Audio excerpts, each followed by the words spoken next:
예수님을 만난다 하는 것은 이론이 아니고 우리가 하나님을 아는 것도 이론이 아니고 경험하는 것이고, 예수님을 믿는다고 하는 것은 예수님을 내 안에 영접하는 것을 의미하는 것이고, 예수님이 내 안에 영접이 되었으면 이제 내 안에 내가 사는 게 아니라 예수님이 내 안에 사시는 것이고, 예수님이 내 안에 사신다고 하는 확실한 증거는 우리가 사물을 볼 때에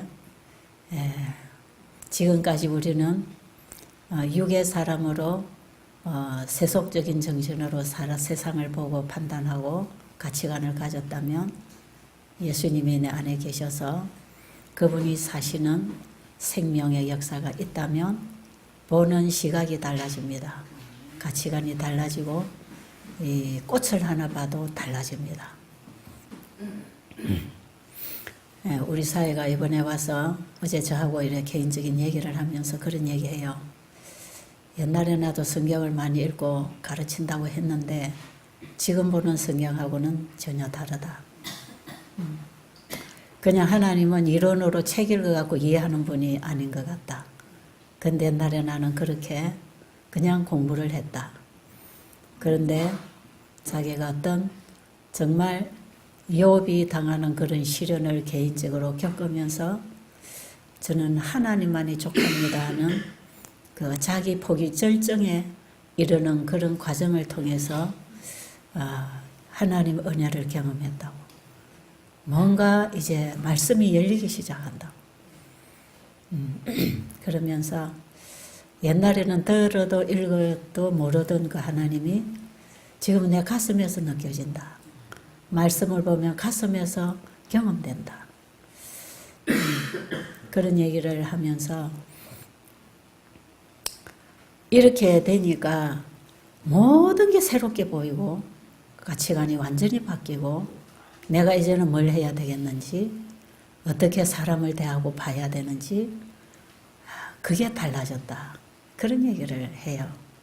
굉장히 놀라운 경험이라고 저는 생각하죠. 정말 진귀한 경험이라고 엘렌 G. 화이트는 그렇게 얘기합니다. 이런 변화는 참 놀라운 경험이지요. 예수님이 내 안에 사신다고 하는 것, 그분이 내 안에 믿음으로 영접됐다고 하는 것, 주님 외에는 나는 희망 없습니다 하는 절박한 상황에서 우리는 주님을 붙잡게 되는 것이거든요.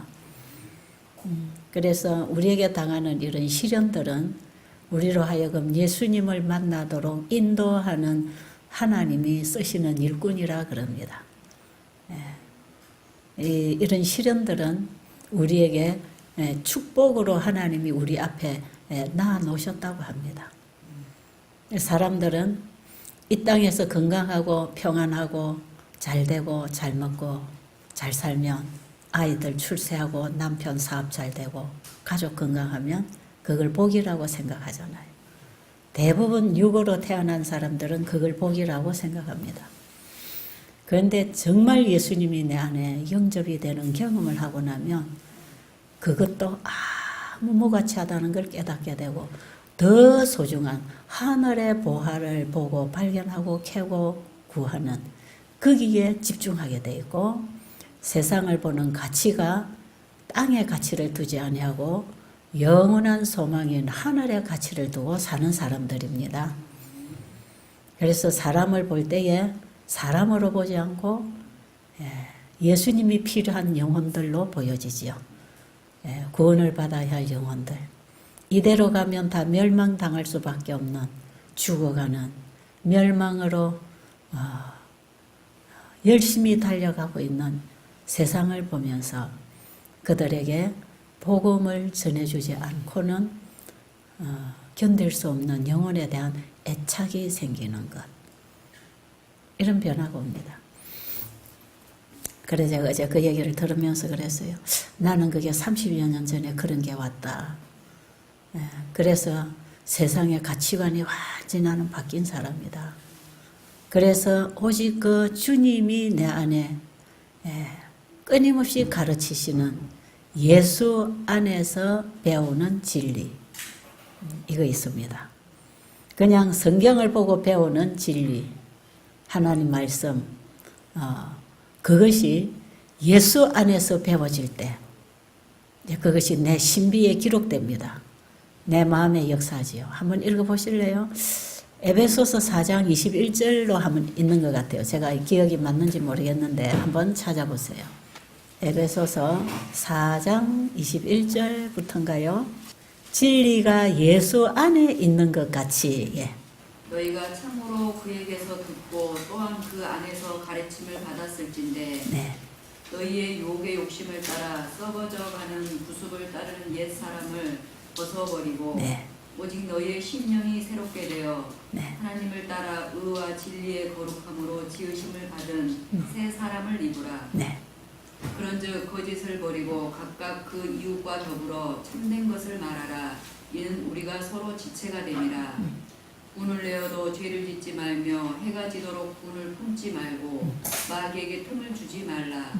도둑질하는 자는 다시 도둑질하지 말고 돌이켜 가난한 자에게 구제할 수 있도록 자기 손으로 수고하여 선한 일을 하라. 무릇 더러운 말은 너희 밖에도 내지 말고 오직 덕을 세우는데 소용되는 대로 선한 말을 하여 듣는 자들에게 은혜를 끼치게 하라. 하나님의 성령을 근심하게 하지 말라. 그 안에서 너희가 구원의 날까지 인치심을 받았느니라.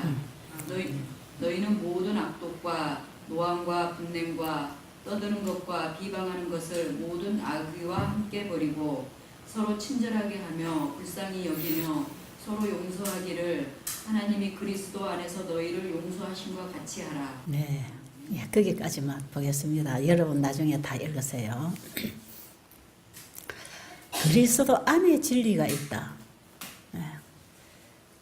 예수 그리스도는 말씀이 육신이 되신 분입니다. 그렇죠? 말씀이 육신을 입으셨어요. 여러분, 우리가 사는 이 세상이 창조되었잖아요. 이 모든 창조물은 말씀이 물질이 된 것들이 창조물입니다. 어제 제가 얘기하는 하나님 말씀에서 오는 그 빛 에너지는 모든 물질의 합성작용을 일으켜서 상승과 합성이 일어나서 각각 종류대로 자기의 필요를 받아서 살 수 있도록 온 땅에 태양 에너지가 쏟아져 있는 것처럼 의의 태양이신 예수님의 사랑이 온 인류의 가슴마다 들어가서 그들에게 머리로부터 온 몸이 각 마디를 통해서 서로서로 연락하고 상합하고 각 지체의 분량대로 역사하여 온전한 사람으로 회복할 수 있도록 충분한 누구에게든지 원하는 자는 다 그 에너지를 합성시켜서 자기의 모습대로 자기가 가진 모양대로 꽃을 피우고 향기를 낼 수 있는 그런 에너지, 합성시키는 에너지 이런 것이 있다고 하는 것을 어제 제가 음식을 우리가 하나 먹어도 우리 몸 안에서 합성 상승작용이 일어난다 이런 얘기 어제 했잖아요. 저도 진리를 지금 이렇게 하나하나 배워가면서 참 놀라움을 금치 못해요. 하루하루 제가 주님 안에서 이 진리를 지금 배우고 가는 과정에서 제가 그날 먹은 양식을 또 여러분에게 전해드리고 그날 받은 걸 또 전해드리면서 제가 자꾸 잘하고 있는 거, 제게 더 진리가 밝아지고 보화를 하나하나 더 캐어서 구석구석 내 마음 창고에다가 간직하고 싶은 그런 아름다운 진리들이 선명하게 깨달아지는 그런 경험을 하고 있거든요. 이게 예수 안에 있는 진리입니다. 예수 안에. 예수를 내 안에 영접한다고 하는 것은 예수 안에 있는 그 진리가 나를 가르친다는 거지요. 그래서 내가 사는 게 아니라 내 안에 그리스도가 사신다 할 때에는 내 생각대로 내 기분대로 내가 분이 난다고 악을 악으로 갚기 위해서 분을 키워나가는 게 아니고 예수 그리스도라고 하는 그분 안에서 우리가 예수님 하면 사랑합니다. 이게 신앙이겠죠. 예수님 하면 사랑의 주체로 우리에게 다가오십니다. 그렇지 않나요, 여러분? 예수님 하면 생각나는 게 뭡니까? 나를 위해서 자기 생명을 아낌없이 내주신 그분. 나를 구원하려고 이 땅에 오신 그분. 그냥 예수님 하면 가슴에서 사랑, 사랑, 사랑합니다. 감사합니다. 우리가 할 얘기는 그것밖에 없는 것 같아요. 그 예수님이 나에게 어떤 분이 되어 있나에 따라서 우리가 그 사랑을 반응할 수 있는 것이고, 그분 안에 있는 진리를 하나하나 그분 안에서 깨달음을 통해서 가슴으로 경험으로 만나져서 알아질 때 그분을 더욱 사랑하게 됩니다. 더욱 사랑. 그래서요, 요한복음 17장 3절에 보면 영생은 곧 유일하신 참 하나님과 그의 보내신 자 예수 그리스도를 아는 것이라 그랬죠. 결국 영생은 그 예수님을 아는 것. 뭘 압니까? 그 사랑을 아는 것.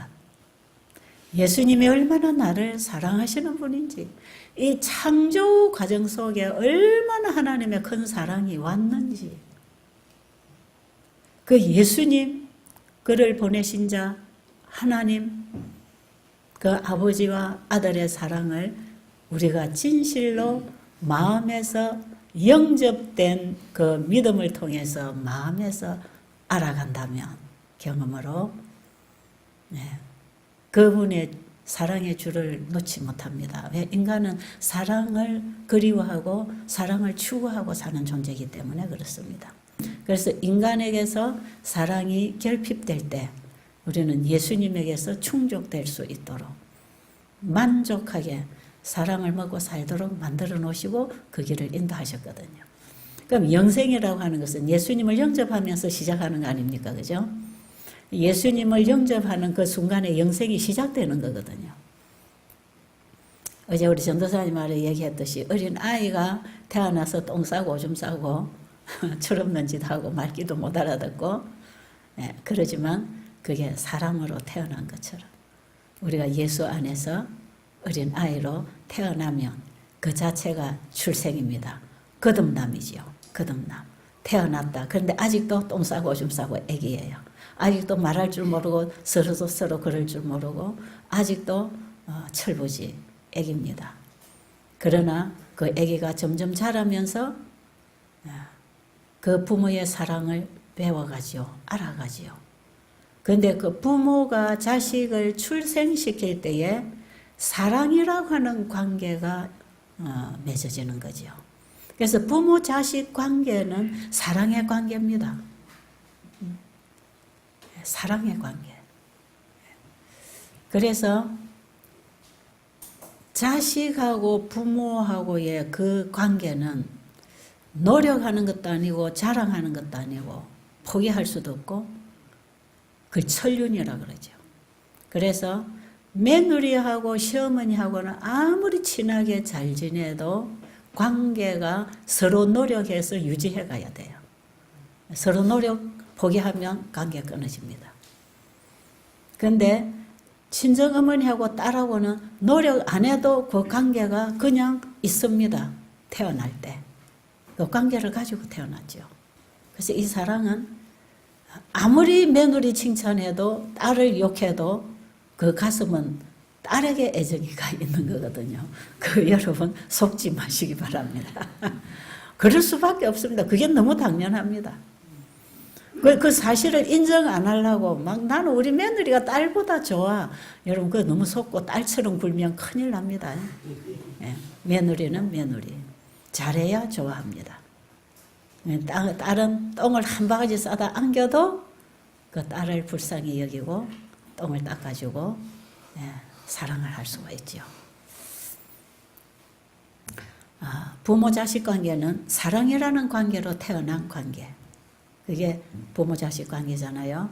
우리가 예수님을 마음에 영접했다 할 때는요. 하나님과 우리가 그 사랑의 관계로 다시 태어나는 것입니다. 예. 아직 우리가 예수님을 그토록 사랑 못하는 것은요. 예. 나에게 어떤 질병이나 불행이나 고난이 와도 그분의 사랑을 우리가 절대로 의심할 수 없는 사람들은 거듭난 경험을 한 사람들입니다. 왜요? 그 사랑 관계를 가지고 있는 사람. 엄마가 나를 때려도 아빠가 나를 꾸지람해도 저거는 사랑이야. 이렇게 받아들일 수 있거든요. 그런데 하나님과 우리의 관계가 바로 예수님을 통해서 친자식 생명적인 관계로 우리를 거듭나게 해주시려고 아버지가 자기의 생명을 아들을 통해서 우리에게 넣어주셨습니다. 그게 예수님 영접해야 되겠죠? 예수님 영접해야 됩니다. 여러분 그냥 교회나 열심히 다니고 열심히 봉사하고 열심히 성경 공부해서 입으로 가르쳤다고 이 관계가 되는 것도 아니에요. 배우고 듣고 알은 그 하나님이 내 마음에서 어떤 분으로 관계가 맺어지느냐, 이게 거듭남으로 관계가 맺어집니다. 자, 예수님이 나는 포도나무요 너희는 가지니 가지가 나무에 붙으면 너희는 내 안에 나는 너희 안에 거하기 때문에 무엇이든지 원하는 대로 이루어질 것이라. 요한복음 15장 1절 이후로 쭉 보면 관계 얘기합니다. 관계. 1절에 보면 나는 포도나무요 내 아버지는 농부라. 아버지가 아버지 않는 생명의 씨를 아들에게 주어서 아들이라고 하는 예수라고 하는 흙에다가 하나님의 씨를 묻었다 이 말이에요. 태어났다 이 말이죠. 흙은 우리 육체 아닙니까, 그죠? 씨는 생명이죠. 아버지 정자로부터 아버지의 씨가 나와서 엄마의 난자하고 만나서 엄마 자궁 속에서 자라나면서 육신을 입잖아요. 이렇게 우리가 태어납니다. 근데 하나님의 씨가 예수라고 하는 흙 속에 심어졌다 이 말이죠. 한 몸을 예비하셨어요. 흙을. 그것이 마리아에게는 말씀을 통해서 마리아의 자궁에 바로 거기 임했습니다. 마리아 자궁 속에서 예수가 육신을 입고 자라서 출생하잖아, 그죠? 인간의 통로를 통해서 하나님이 인간으로 태어납니다. 그리고 우리가 하나님을 본 사람이 없어서 잘 모르는데 예수님을 보고 하나님을 보게 돼 있었어요. 그 하나님, 태초에 말씀이 계셨고 그 말씀이 하나님과 함께 계셨던 하나이셨던 그 하나님, 그 하나님이신 말씀이 마리아 몸을 통해서 육신을 입고 이 땅에 태어나셨잖아요. 그리고 그 예수님은 육으로 살지 아니하시고 그 영으로 사셨습니다. 그게 말씀으로 사셨습니다. 모든 시험을 이기실 때 오직 기록되어서야 하는 말씀으로 시험을 이기시고 말씀으로 기적을 행하시고 말씀으로 귀신을 쫓아내고 그 말씀이 신성이요 그 말씀이 하나님이요 그 말씀 속에는 그 말씀이 가지고 있는 물질을 만들어내는 능력이 있었기 때문에 예수라고 하는 입을 통해서 몸을 통해서 말씀이신 하나님의 사역이 이루어졌습니다. 그래서 나를 본 자는 아버지를 보았다고 했고 내가 하는 말은 내 말이 아니고 아버지가 주시는 거라고 하셨고 그 다음에 내가 하는 이 모든 능력은 내 안에서 아버지가 하시는 것이다. 그게 자기를 비웠다 하는 그 말씀 속에서 우리가 이해가 되는 것입니다. 그렇죠? 예. 빌립보서 2장 5절 이후로 보면 자기를 비워, 그죠? 그분은 원래 하나님의 본체이시나 자기를 비워 종이 되셨다. 비워. 이 자기를 비우고 그 안에 하나님으로 채워서 말씀으로 채워서 말씀을 이루어 물질로 만들어내시는 창조주의 모습을 보여주신 분이 예수님이십니다. 여러분, 이 말씀이 고리를 걸어서 계속 연결하면 무궁무진해요. 자, 그러면 보세요. 예수님이 자기를 비운 상태, 그게 아들이라고 합니다. 말씀이 육신을 입으셨어요. 그런데 포도나무를 가지고 예수님이 자신을 비유로 자신을 소개합니다. 그죠? 자, 예수님이 자신을 포도나무로 비유를 해서 아버지와 자기의 관계를 나는 포도나무요 내 아버지는 농부라 나를 이 땅의 흙 속에 심으신 씨가 아버지 안에 있는 씨다 이 말이에요. 아버지의 씨를 자기에게 넣어서 흙 속에 넣어서 육신으로 태어나게 하신 분. 그러니까 나는 포도나무로 태어났고 내 아버지는 씨를 심어 기르는 농부다 이 말이죠. 그 말씀을 하시면서 나는 포도나무요 너희는 가지라고 할 때에 이거 무슨 뜻인가? 생명적인 관계를 얘기하는 것도 사실이지만요. 포도나무라고 하는 것은 속이 다 통통 비어 있는 거 아십니까? 포도나무는 속이 없어요. 여러분 포도나무 잘라서 보세요. 속이 없습니다. 밖에 있는 섬유질로 지탱을 하기 때문에 나무가 혼자 설 수가 없어요. 지주를 감고 자라고 지주를 통해서 서게 돼 있어요. 절대로 스스로 설 수 없는 거. 그게 포도나무입니다. 예수님이 자신을 포도나무에다가 비유를 할 때 그때는 예수님 주변에 쭉쭉 꽂아 서 있는 많은 나무들이 주변에 많이 있는 그 속에서 그 농부들이 농사 짓고 있는 밭에 포도나무를 가리켜서 나는 포도나무요 내 아버지는 농부라고 할 때 포도나무는 씨를 농부가 심고 자라는 과정 속에 농부의 손길이 필요하다 이 말이에요.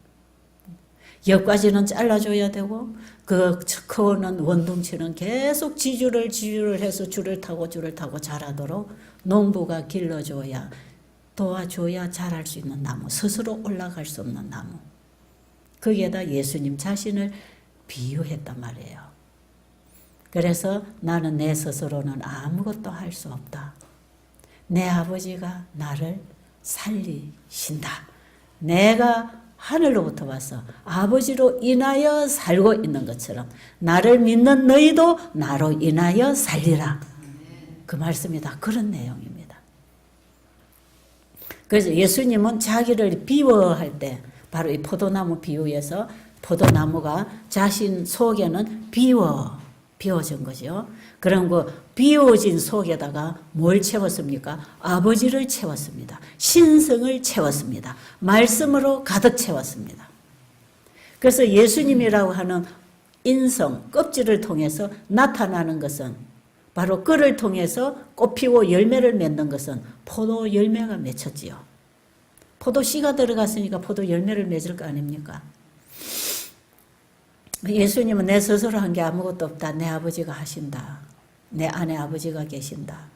그래서 비워드려야 합니다. 비워드리는 거.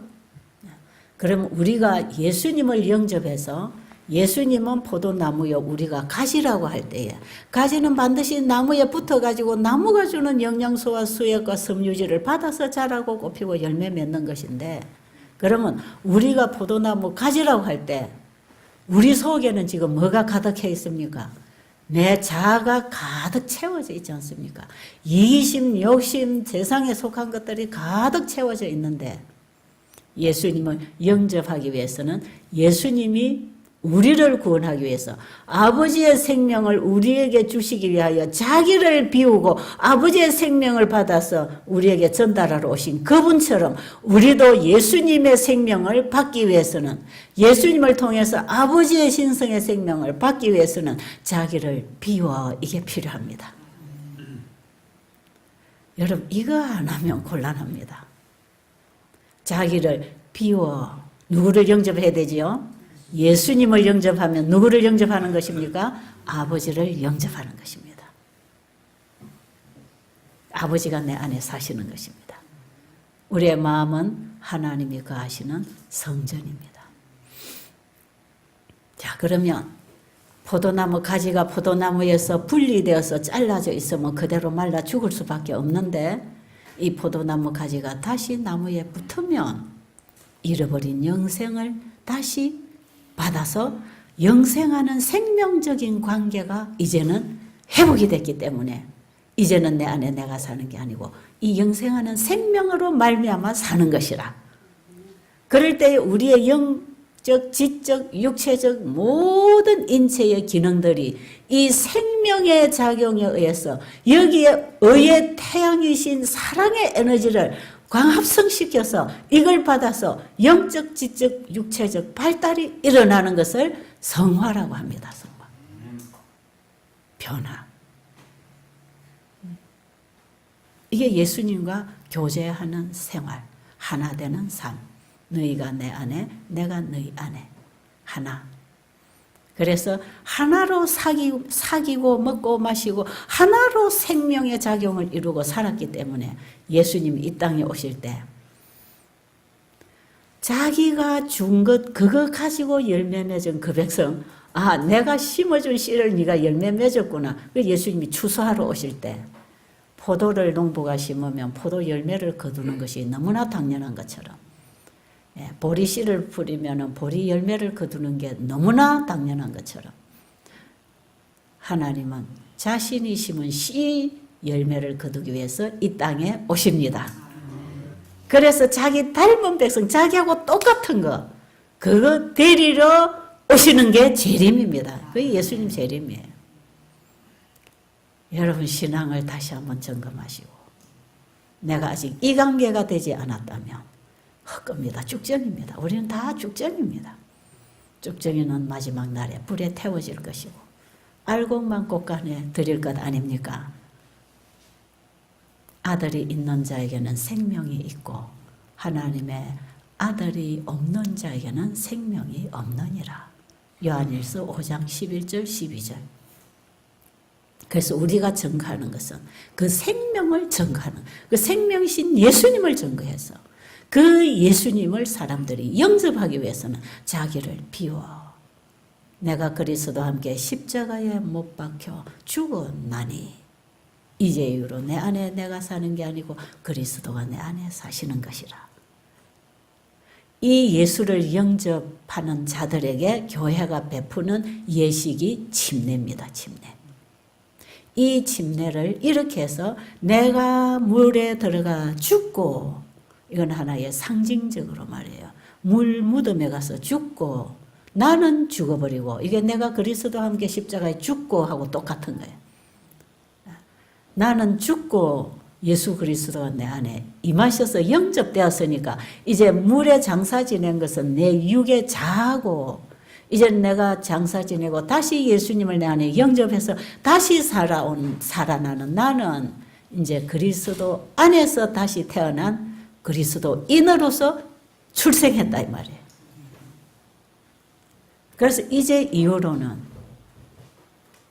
죄의 종으로 사는 게 아니라 예수님의 종으로 삽니다. 왜냐? 우리의 모든 행동은 마음에서 시작하는 거니까. 우리의 생각과 말과 행동은 전부 마음에서 지시하는 대로, 마음에서 주는 대로 말하고 행동하는 거니까. 몸은 어차피 종입니다. 그렇잖아요? 이게 인체의 법칙이 그렇게 되어 있어요. 우리 몸은 어차피 종입니다. 마음이 지시하는 대로 행합니다. 그래서 마음에 힘이 빠지면 몸에도 힘이 빠지고 마음에 힘이 불끈 올라오면 몸에도 힘이 불끈 올라오고 그렇던가요? 그래요 안 그래요? 마음이 어떠하냐가 그 사람의 인생입니다. 그 사람은 마음으로 보고 결정하는 것이지 생김새를 가지고 말하는 게 아니다 이 말이에요. 그 사람이 이런 사람이야 할 때는 생긴 모습 가지고 말하는 게 아니에요. 그 사람의 품성, 인격을 말하는 것이에요. 그럼 내 안에 내가 그리스도와 함께 십자가에 죽고 물에 장사되고 이제 다시 부활, 새로운 생명을 받고 다시 부활하고 다시 살아나는 새 생명 예수 안에서 우리가 일어나면 이제는 내가 살지 않고 예수님이 내 안에 사신다. 이걸 여러분이 이론으로라도 정립을 좀 바로 하셔야 여러분이 그 이론이 경험이 되도록 자기를 그 말씀 앞에 내려놓을 거 아닙니까? 근데 오늘날 이 복음이 다른 복음이 와 있다는 것입니다. 다른 복음. 이게 나쁜 게 아니고 복음은 복음인데 다른 복음이 와 있다는 거죠. 모조 복음이 와 있다는 거죠.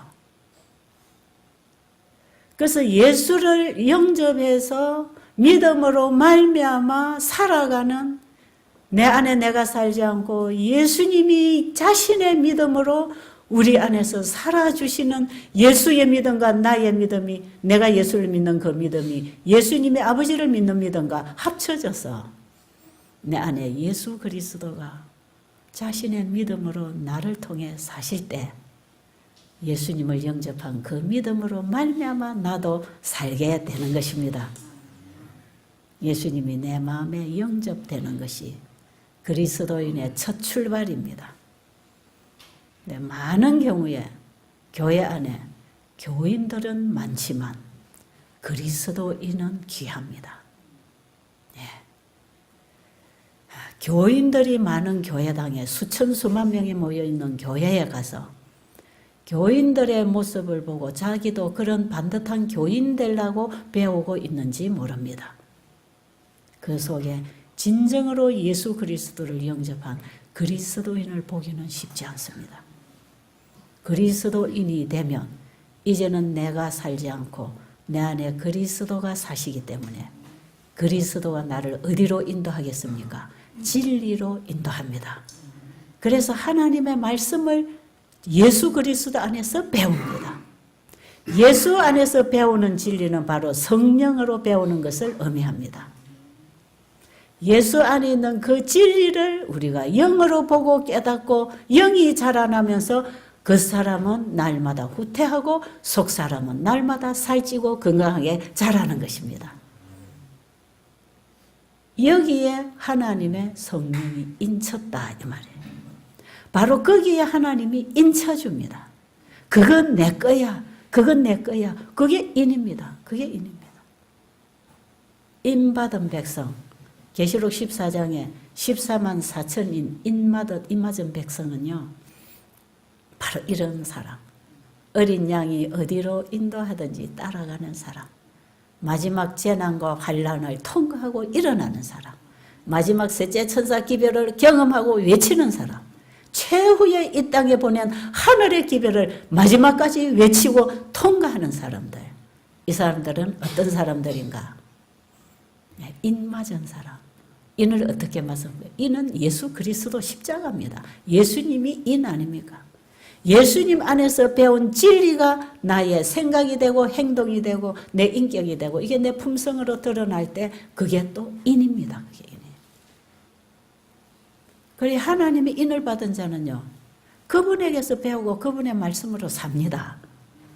그런데 하나님의 말씀으로 살아갈 때에 그 말씀이 내 생활 속에 실천될 때에 그 말씀이 생생한 현실로 이루어지는 것을 알기 때문에 이런 사람들은 하나님을 진정으로 두려워하고 그분의 말씀 앞에 자기를 포기할 만큼 두렵고 떨리는 가슴으로 하나님의 말씀을 받습니다. 하나님 말씀을 함부로 취급하지 않습니다. 왜? 그 말씀이 생생하게 나의 현실, 나의 삶을 만들어주시기 때문에 그 말씀을 외면할 수 없고 거절할 수 없지요. 여러분 하늘에서부터 사탄은 하나님의 말씀에 대한 불신, 하나님 자체에 대한 불신을 통해서 하나님 말씀을 거절하게 만들었죠. 하나님의 말씀을 거절하는 것은 하나님을 거절하는 것입니다. 그렇잖아요? 하나님의 말씀을 전하는 종을 거절하는 것은 바로 하나님의 말씀을 거절하는 거예요. 왜? 하나님의 기별을 전하는 사람을 반대하고 못 전하게 하고 방해를 하는 것은 바로 하나님 그분을 방해하고 그분의 사역을 방해하는 거기 때문에 하나님의 기별을 가지고 일하는 사람들을 함부로 난도질하거나 비판하거나 방해하거나 복음에 장애가 일어나도록 하는 것은 하나님이 가장 불쾌히 여기시는 일 중에 하나입니다. 그렇게 하면 안 돼요. 그래서 여러분 목사님 설교하면 뒤에 앉아서 쑥덕쑥덕 하는 거 그거 굉장히 사탄이 기뻐하는 거예요. 물론 복음 전하는 목회자나 복음 전하는 평신도나 복음 전하는 선교사들이나 아직도 연약한 육신을 입고 있어서 아직도 이걸 다 못 벗어버려서 타고난 성향이나 배양된 성격들이 악습들이 드러날 수도 있습니다. 그러나 이것을 품고 있지 않습니다. 속에 품고 있지 않습니다. 끊임없이 내 속에 있는 죄가 공격을 하든지 외부로부터 공격을 해서 내 연약한 육신이 예수님을 믿음으로 꼭 붙잡고 있는 손이 느슨해질 때 무방비 상태에서 공격받습니다. 속에 거하는 죄로부터도 공격받고 외부로부터 들어오는 죄로부터도 공격을 받아서 우리가 잠시 넘어지고 상하는 상처받는 일이 있지만 그 죄를 품어서 상대를 미워하거나 원수를 삼거나 악을 악으로 갚거나 하는 정신이 없습니다. 왜요? 예수님이 그걸 다 소멸시켜 주시기 때문에 악을 악으로 갚지 못하고 화가 나도 저녁까지 품지 못하고 순간적인 실수는 일어났지만 내 속에 그 죄가 알을 까도록 품고 있지 못합니다. 그리스도 안에서 빛이 오는 그 진리의 빛, 사랑의 빛이 끊임없이 그걸 청소합니다. 이걸 소멸시키고 회개시켜 주십니다. 그래서 우리는 죄를 싫어하게 되어 있습니다. 거듭난 그리스도인의 특징은요, 죄를 싫어합니다. 죄에 대한 적대감이 있습니다. 죄와 원수가 됩니다. 이게 창세기 3장 15절의 그 예언이 성취되는 경험입니다. 예수 안에서 우리는 죄와 함께 사는 것을 즐겨하지 않습니다. 그래서 내 것이 많아지고 상대가 고통당하는 게 절대로 편하지 않습니다.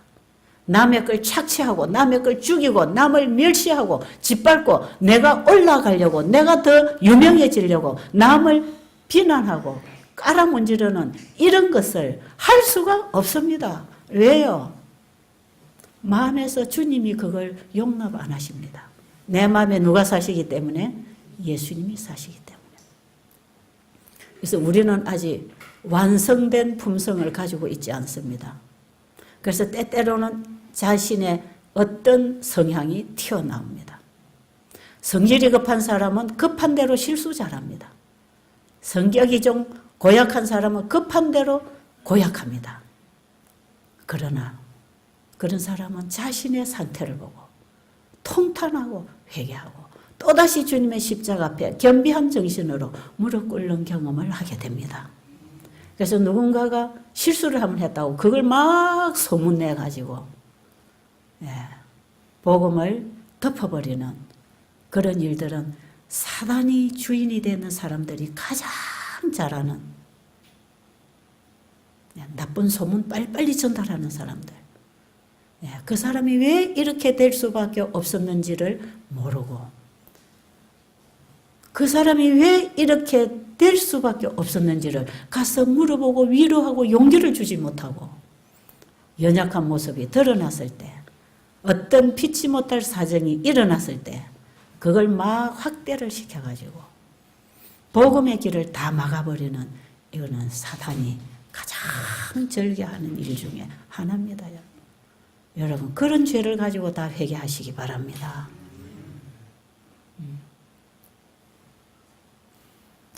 누가 그렇다대 그러면 그럴 수밖에 없는 사정이 있겠지. 누가 이렇게 넘어졌어. 그거 자신이 원하는 게 아니라 사단의 공격을 받아서 넘어졌구나. 그런데 다시 일어날 거야. 우리는 그렇게 기다려주고 이해해주고 안아주고 용기 줄 필요가 있지 않나요? 그리스도인의 정신은 바로 그런 것. 내 안에 예수님이 영접됐는지 안 됐는지 그걸 통해서 확정하는 것입니다. 내 안에 예수님이 계시면 예수님의 마음을 품은 것이거든요. 예수님은 우리를 우리가 행하는 죄하고 나하고를 분리해서 보신다는 거 아시기 바랍니다. 괜찮아. 그건 네가 한 거 아니야. 네가 지금 죄의 공격을 받아서 그래. 빨리 나에게로 와. 도피성으로 달려와. 내게로만 돌아오면 내가 너를 보호해서 다시 키워서 다시 내가 세워줄 테니까. 이게 도피성 복음입니다, 여러분.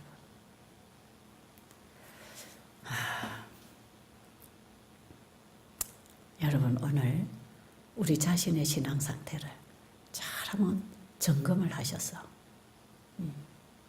내가 지금 예수 안에 있는 사람인지 예수 밖에 있는 사람인지 예수님을 내 문 밖에 세워두고 있는지 내 문 안에 모셔드렸는지 여기에서 토해 내침을 받든지 영접함을 받든지 우리의 영원한 운명이 결정된다는 것을 꼭 기억하시고 오늘 하루를 여러분의 인생의 마지막 날이라고 생각하시고 이 중요한 신앙을 갖게 되기를 간절히 바랍니다.